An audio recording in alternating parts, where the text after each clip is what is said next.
Hello dear students, स्वागत है आप सभी का हमारे channel signing future coaching centre पर। आज हम आपके लिए Jharkhand council of education research and training centre first terminal exam यानी कि झारखंड बोर्ड स्टेट बोर्ड का जो फर्स्ट क्लास 10th का फर्स्ट टर्मिनल एग्जाम है उसका सब्जेक्ट इंग्लिश का मॉडल क्वेश्चन पेपर सेट 2 लेकर आए हैं। अ, जिसको हम लोग यहाँ पर सोल्व करेंगे और आप बहुत ही आसानी से इसे याद भी कर लीजिएगा। अगर आप पूरा वीडियो देखिएगा तो आपको दोबारा याद करने की आवश्यकता नहीं होगी। इस पूरे मॉडल सेट को अगर आप पूरा वीडियो देख लीजिएगा तो पूरा मॉडल सेट आपको आराम से याद हो जाएगा। तो वीडियो में अंत तक बने रहिएगा। और हमारे channel signing future coaching centre को अगर अभी तक आपने सब्सक्राइब नहीं किया है तो प्लीज़ प्लीज़ प्लीज़ हमारे चैनल को सब्सक्राइब कर लीजिएगा। वीडियो को शेयर करिएगा, लाइक करिएगा और बेल आइकन को प्रेस करना न भूलिएगा। आइए वीडियो में आगे बढ़ते हैं। इंस्ट्रक्शंस देख लीजिए, दिया हुआ है कि टाइम 1 घंटा 30 मिनट है, टोटल नंबर ऑफ क्वेश्चंस 40 है। ईच क्वेश्चंस कैरीज 1 मार्क पर, प्रत्येक प्रश्न पर आपको 1 नंबर मिलेगा। 4 ऑप्शंस आर गिवन, 4 विकल्प दिए गए हैं। Students are expected to select the most appropriate answer. आपको उसमें से जो सबसे उचित उत्तर लगेगा उसको चुनना है। All the questions are compulsory, सभी प्रश्न अनिवार्य हैं। No marks will be deducted for wrong answer, मतलब कि निगेटिव मार्किंग नहीं है, कोई भी मार्क्स आपके काटे नहीं जाएंगे अगर आप उत्तर देने में गलती करते हैं। चलिए देखिए, read the following passage and answer the questions from 1 to 5। इस पैसेज को पढ़कर एक प्रश्न संख्या 1 से लेकर 5 तक का उत्तर दीजिए। One of the greatest value of punctuality is that it gives discipline to life. कि समय की पाबंदी का सबसे बड़ा मतलब कि महत्व है कि वह हमारे जीवन को डिसिप्लिन देता है। We have to get up in time, हमें समय पर उठना पड़ता है। We have to do things at the appointed time, हमें हर काम को नियत समय पर करना होता है। All these Intel certain amount of sacrifice, और ये सभी काम करने के लिए हमें कुछ समर्पण करना होता है। It dispels laziness and removes our take it easy attitude. क्या आलसपन को दूर भगाता है और हमारा जो लापरवाह यानी कि आलसीपन वाला एटीट्यूड होता है, टेक इट इजी एटीट्यूड, उसे खत्म करता है। A discipline person always gets recognition and social acceptance. एक अनुशासित आदमी हमेशा समाज में नाम और इज्जत पाता है। He is wanted and appreciated, उसे हर कोई चाहता है और प्रशंसा करता है। Therefore punctuality can make us socially acceptable people. इसलिए पंक्चुअलिटी मतलब कि समय की पाबंदी हमें एक समाज में नाम वाला व्यक्ति बनाता है। The virtue of punctuality is said to be the key to success. और पंक्चुअलिटी को सक्सेस यानी सफलता की चाबी भी माना जाता है। Look at the great world leaders who have achieved fame and success. विश्व के उन महान नेताओं को देखिए जिन्होंने की नाम और प्रसिद्धि पाया है, सफलता और प्रसिद्धि पाया है। पंक्चुअलिटी वाज देयर हॉलमार्क, उनका पहचान समय की पाबंदी थी। तो who gets recognition and social acceptance, किनको नाम और सामाजिक स्वीकृति मिलती है, पहचान मिलती है। A person who is not discipline, a person who is discipline. The right answer is option number B, a person who is disciplined. See the next question, one word for take it easy attitude. Take it easy attitude के लिए one word क्या हो जाएगा? तो इसके लिए one word हो जाएगा लेज, ऑप्शन नंबर बी। तीसरा क्वेश्चन देखिए, एडवांटेज ऑफ पंक्चुअलिटी। पंक्चुअलिटी का एडवांटेज क्या है? It makes life discipline, option number A is the right answer. See the next question, punctuality is considered as a symbol of. Punctuality को किसका symbol माना जाता है, प्रतीक माना जाता है? तो वर्ल्ड लीडर्स का, option number A right answer. Next question, synonym for goodness. Goodness का सिनोनिम क्या होता है? गुडनेस का पर्यायवाची वर्च्यू होता है। तो राइट आंसर हो जाएगा option number C. See the next passage is here. Read the passage given below and answer the questions that follow 6 to 10। यहाँ पर जो प्रश्न संख्या 6 से 10 है वहां पर एक पैसेज है। पैसेज को पढ़िए और संबंधित प्रश्नों का उत्तर दीजिए। पैसेज क्या है कि papaya is the healthiest fruit with the list of properties that is long and exotic. जो पपाया है वो सर्वगुण संपन्न और एक स्वास्थ्यप्रद फल होता है। Papaya favours digestion as well as cures skin irritation and sunburns. Papaya जो है वो पाचन शक्ति को बढ़ाता है और हमारा जो स्किन कोई भी चर्म रोग संबंधी बीमारी होता है उसको ख़त्म करता है। और क्या करता है कि अगर सूरज धूप से अगर सनबर्न होता है, धूप से स्किन जलता है, उसमें ये फायदा पहुंचाता है। यू कैन मंच ऑन इट एज सलाद, सलाद के रूप में इसको खा सकते हैं आप। हैव इट कुक्ड, इसको पका के खा सकते हैं और बॉइल्ड करके खा सकते हैं, उबाल के खा सकते हैं। और just drink it up as milk shake, और जूस, और इसको आप जूस की तरह पी भी सकते हैं मिल्क शेक जैसा बनाकर। The most important of this virtues is the protein digestive enzyme in the milk juice. और जो पपीता का मिल्क जूस होता है उसमें प्रोटीन डाइजेस्टिव एंजाइम होता है, प्रोटीन को पचाने वाला एंजाइम होता है। The enzyme is similar to pepsin in its digestive action and it is said to be so powerful that it can digest 200 times its own weight in protein. और इसमें जो पेप्सिन होता है वो इतना पावरफुल होता है कि वह 200 टाइम अपने वजन से 200 गुना ज़्यादा प्रोटीन को इसमें its own weight in protein can digest 200 गुना ज़्यादा प्रोटीन का पाचन करवा सकता है। Papain in raw papaya makes up, raw कच्चे पपाया में पेपिन होता है जो makes up for the deficiency of gastric juice, gastric को खत्म करता है and fight excess of unhealthy mucus, और जो स्वास्थ्य को नुकसान पहुंचाने वाले म्यूकस होते हैं उनको रोकता है। The stomach and intestinal mucus in the stomach and intestinal irritation, और आंत संबंधी जो बीमारियां होती हैं उनको भी दूर करती है। द राइप फ्रूट जो पका हुआ फल है, इफ ईटेन रेगुलरली, अगर हमेशा खाया जाए, corrects habitant constipation, bleeding piles and chronic diarrhoea. इसका मतलब कि अगर आप पपीता रेगुलरली खाते हैं पका पपीता, तो यह आपका जो कब्ज है उसको ठीक करता है, रक्तस्राव को रोकता है और डायरिया को रोकता है। The passage is about, passage किसके बारे में है? तो पैसेज प्रॉपर्टी जो पपाया के बारे में है, यानी पपीता के गुण के बारे में है। तो राइट ऑप्शन हो जाएगा option number D. C the next question. अगला क्वेश्चन कह रहा है कि choose an option which is not true about papaya. Papaya के बारे में इसमें एक बात गलत बोला गया, उसको चुनना है आपको। इट हेल्प्स इन डाइजेशन, ये सही है। इट क्योर्स स्किन इरिटेशन, ये भी सही है। It is healthy and it favour sunburn, ये कह रहा है कि उसको फेवर करता है सनबर्न को, तो नहीं फेवर नहीं करता है, सनबर्न को कम करता है उसे छुटकारा दिलाता है। तो the right answer is D. Next, papaya can be eaten, salad, cooked, boiled, तीनों तरीका से आप खा सकते हैं पपीता को। तो राइट आंसर हो जाएगा option number D. Question number 9, what is found in raw papaya which helps to cure intestinal irritation. कच्चे पपीता में क्या पाया जाता है जो कि आंत संबंधी बीमारियों को ठीक करता है? तो आपका यहाँ एक पैसेज में यहाँ पर लाइन है, देखिए कच्चे पपाया के बारे में दिया है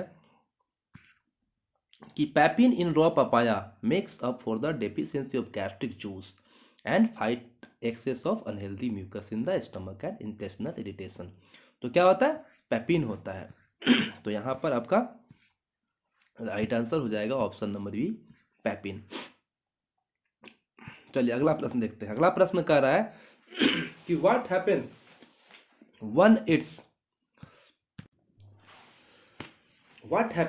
when one eats ripe papaya regularly। जब कोई पका हुआ पपीता हमेशा खाता है तो क्या होता है? It corrects habitant constipation, it heals bleeding piles, it heals chronic diarrhea, all of the above। ये तीनों काम होता है, लास्ट लाइन में दिया हुआ है, तो आप मार दीजिए option number D, all of the above. तो यहाँ पर एक पैसेज दिया हुआ है कि यहाँ पर लेटर दिया हुआ है, कह रहा है कि assume yourself as Sunita Suresh, आप अपने आप को सुनीता या सुरेश मानिए। Write an application to the headmaster of your school, headmaster अपने स्कूल के प्रधानाध्यापक को आप एक आवेदन पत्र लिखिए, asking him to make books available in the school library, और उनसे कहिए, रिक्वेस्ट कीजिए कि स्कूल के लाइब्रेरी में किताबों का प्रबंध करें। Complete the formal letter by choosing suitable given option from 11 to 15, और इस फॉर्मल लेटर को 11 से 15 में जो विकल्प दिए गए हैं उनमें से सिलेक्शन करके फॉर्मल लेटर को पूरा करिए। ऑप्शन नंबर 11 में देखिए क्या है कि 2, तो हेडमास्टर पास एप्लीकेशन लिखना है तो आप यहाँ द हेडमास्टर ही लिखिएगा। तो यहाँ पर द हेडमास्टर चारों में है, लेकिन जो आपका सही हो जाएगा वो दोनों द भी और हेडमास्टर भी कैपिटल से स्टार्ट करा हुआ, तो आपका राइट आंसर हो जाएगा ऑप्शन नंबर ए। अब आइए क्वेश्चन नंबर 12 देखिए कि best use of this period. 12 में क्या है? 12 में है कि we can not make we can not make, कह रहा है कि we have a library period, हमारे एक लाइब्रेरी पीरियड भी है 45 मिनट का हर सैटरडे को, but we can not make तो 12 में आप क्या क्या भर सकते हैं, best use of this period, the best use of this period, best use of the period, the best use of the period. तो बेस्ट है तो उसके पहले द लगेगा ही, तो आपका सही हो जाएगा option number D, the best use of the period. अब आइए क्वेश्चन नंबर 13 में। क्वेश्चन नंबर 13 यहाँ कह रहा है कि क्या भरिएगा, it is because many books are not available in the, books कहाँ अवेलेबल नहीं है, लाइब्रेरी में। तो यहाँ पर क्या है, हॉस्टल है, स्कूल हॉल है, क्लासरूम है, स्कूल लाइब्रेरी है, तो जाहिर सी बात है कि बुक्स लाइब्रेरी में ही होते हैं, तो राइट आंसर हो जाएगा ऑप्शन डी, स्कूल्स लाइब्रेरी। अब आइए क्वेश्चन नंबर 14 में। 14 कह रहा है कि शैल बी, क्या करिएगा, thanking to you, thank you, thank you, thankful to you कर दीजिएगा, shall be thankful to you. तो यहाँ पर कर दीजिए option number D, thankful. Question number 15 देखिए, योर्स ओबीडियंटली, लास्ट में क्या लिखते हैं हम, योर्स ओबीडियंटली, तो राइट आंसर हो जाएगा ऑप्शन बी, योर्स ओबीडियंटली। अब आइए क्वेश्चन नंबर 16 से 20 में कह रहा है complete the lines bye choosing suitable option 16 to 20। कह रहा है कि आई खाली स्थान दिस वाज लास्ट ईयर, तो यहाँ पर लास्ट ईयर है मतलब कि पास्ट टेंस होगा, तो I bought option number B, I bought this was last year. Next है ही रांची यस्टरडे, यह भी पास्ट टेंस का है, तो इसमें भी लेफ्ट कर दीजिए, left, he left for Ranchi, वह रांची के लिए कल गया है, तो राइट आंसर हो जाएगा ऑप्शन नंबर ए। क्वेश्चन नंबर 18 कह रहा है वाई आर यू, आर मतलब कि आपका एक कंटिन्यूअस का है, तो कंटिन्यूअस में क्या होता है, आईएनजी फॉर्म होता है, तो देख लीजिए आईएनजी कहाँ है, मेकिंग, तो ऑप्शन नंबर सी हो जाएगा राइट आंसर। अब देखिए question number 19, the girls are, यहाँ भी आर है, ये भी कंटिन्यूअस में यूज हो जाएगा, तो सिंगिंग आईएनजी फॉर्म, तो the girls are singing a chorus, option number A. Next देखिए ही ऑलवेज, अब यहाँ पे क्या है, he always speaks the truth, यहाँ आदत बता रहा है, तो आदत के लिए इंडिफिनिट यानी कि V5 यूज करते हैं ही के साथ, तो स्पीक्स हो जाएगा, ऑप्शन नंबर सी हो जाएगा राइट आंसर। चलिए आगे देखते हैं। अगला प्रश्न है कि choose a sentence in passive voice for the given sentence, यहाँ पर 4 सेंटेंस दिए गए हैं, इसमें से जो सी हेल्प्स मी का पैसिव वॉइस है उसको चुनना है। तो सी हेल्प्स मी, सी हेल्प्स मी का पैसिव वॉइस क्या हो जाएगा, आप इसको ऐसे ही बना लीजिए, मी को कर देते हैं आई, और यह किस टेंस में है, यह है प्रेजेंट इंडिफिनिट टेंस में, है ना, प्रेजेंट इंडिफिनिट टेंस में है, तो इसको क्या चेंज करते हैं, आप आई कर देते हैं, और प्रेजेंट इंडिफिनिट में इज एम आर का यूज करते हैं, पैसिव वॉइस में करते हैं, तो पी भी जब बनाइएगा तो आई के साथ एम हो जाएगा, और जो भीतरी होता ही है उसके बाद भीतरी यूज करते हैं, तो हेल्प, पैसिव वॉइस में हमेशा भीतरी यूज होता है, तो आई एम हेल्प्ड। अब शी लगाना है तो किसके द्वारा, तो बाई शी का ऑब्जेक्टिव क्या हो जाता है, सी का ऑब्जेक्टिव केस हर हो जाता है, तो हो गया I am helped by her, किसमें है, ऑप्शन नंबर ए में, तो राइट आंसर हो जाएगा option number A, I am helped by her. Question number 22 देखिए, यहाँ का रहा है कि choose a sentence in passive voice for the given sentence, यहाँ पर यू रैंक द बेल दिया हुआ है, उसका पैसिव वॉइस क्या होगा, तो देखिए क्या हो जाएगा passive voice, you rang the bell, तो सबसे पहले आप लिखिएगा the bell, you rang the bell किस टेंस का है, you rang the bell past indefinite का है, पास्ट इंडिफिनिट का, तो ये होता है subject plus V2 plus object. अब जब इसको आप पैसिव वॉइस में करते हैं तो आपका हो जाता है subject plus was were plus V3, तो यहाँ क्या करिएगा, द बेल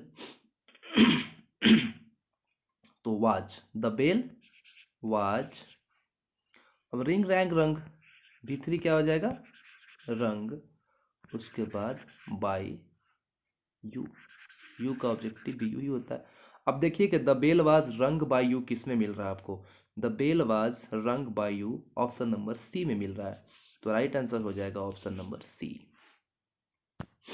अब क्वेश्चन नंबर 23 में आइए, करेगा fill in the blanks by choosing suitable modal, can I come in, आप पूछते हैं परमिशन मांगते हैं तो उसके लिए आप मे यूज करते हैं, तो यहाँ हो जाएगा मे आई कम इन, यानी कि ऑप्शन नंबर सी। अब यहाँ पर एक एक्सट्रैक्ट दिया हुआ है, उसको पढ़ के किताब से लिया हुआ अंश है आपके पाठ्य पुस्तक से, उसको पढ़ के संबंधित प्रश्नों का उत्तर देना है।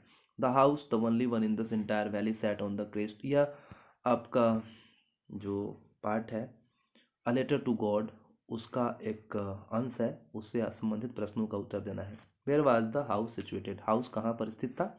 On the middle of the valley, on the top of low valley, on the low hill, between the hill. यहाँ क्या है? Valley sat on the crest of a low hill, on the top of a low hill. तो यहाँ आप भर दीजिए A, option number B.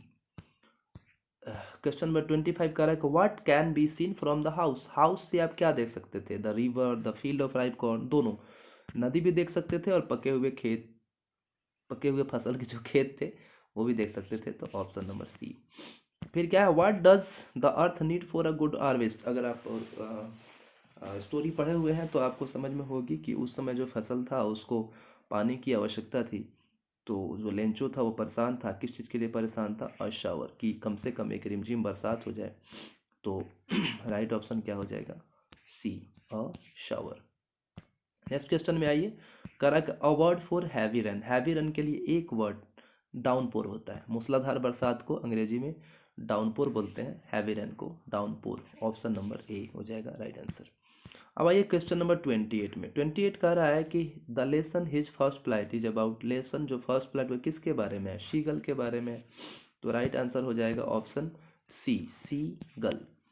Question number 29 देखिए। What was the topic of the essay written by अन्य, अन्य द्वारा जो टॉपिक था, topic of the essay written by अन्य, वह क्या था? तो क्वेश्चन नंबर 29 है कि what was the topic of the essay written by अन्य, तो a chatter box. Right answer क्या हो जाएगा? A chatter box. Question number 30 देखिए। क्वेश्चन नंबर 30 कह रहा है कि who is the author writer of the lesson a letter to God, a letter to God जो कहानी है, स्टोरी है, उसके राइटर। तो द राइट आंसर है कि जो अ लेटर टू गॉड है उसको लिखा था जी.एल.